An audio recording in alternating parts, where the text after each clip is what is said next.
যুবরাজ সিংয়ের রেকর্ড ভেঙে দিলেন ভৈরব সূর্যবংশী। শ্রীলঙ্কার মাটিতে আবারও গর্জে উঠল ভৈরবের নাম। 6 বলে 6টি ছক্কা মেরে ক্রিকেট বিশ্বে তোলপাড় সৃষ্টি করলেন এই তরুণ ভারতীয় ব্যাটার। শ্রীলঙ্কায় অনুষ্ঠিত ভারত, শ্রীলঙ্কা ও আফগানিস্তান ট্রাই সিরিজে আবার নিজের এক্সক্লুসিভ ব্যাটিং দিয়ে সবাইকে চমকে দিলেন।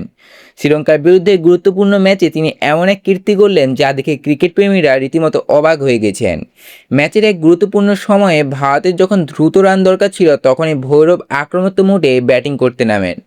এক ওভারে টানা 6টি ছক্কা হাঁকিয়ে তিনি স্টেডিয়ামকে উত্তেজনায় ভরিয়ে দেন। চারিদিকে শুধু ভৈরবের স্লোগান শোনা যাচ্ছিল। 6 বলে 36 রান করে তিনি প্রমাণ করে দিলেন যে ভারতীয় ক্রিকেটের আগামী দিনের বড় সুপারস্টার হওয়ার যোগ্যতা তার মধ্যে রয়েছে। তার এই বিধ্বংসী ব্যাটিং দেখে ক্রিকেট বিশেষজ্ঞরা তাকে প্রশংসা জানাচ্ছেন।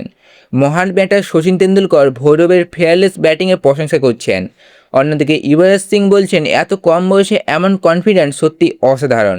এছাড়াও বীরেন্দ্র সেহবাগ এবং সুনীল গাভাস্কার এই ইনিংসকে ভারতীয় ক্রিকেটের জন্য দারুণ ইতিবাচক বার্তা হিসেবে উল্লেখ করেছেন। ভৈরব সূর্যবংশীর এই ঝড় ইনিংসের সৌজন্যে ভারত শ্রীলঙ্কাকে দুর্দান্তভাবে পরাজিত করে ট্রাই সিরিজে নিজেদের অস্তিত্ব আরও শক্ত করে নিয়েছেন। এটি শুধু একটি জয়ের গল্প নয়, বরং ভারতীয় ক্রিকেটে এক নতুন সুপারস্টারের আগমনের ঘোষণা। এখন পুরো ক্রিকেট বিশ্বের নজর ভৈরব সূর্যবংশীর দিকে, কারণ যেভাবে তিনি ব্যাট হাতে ঝড় তুলছেন তাতে মনে হচ্ছে আগামী কয়েক বছরে অনেক রেকর্ড ভাঙতে চলেছে।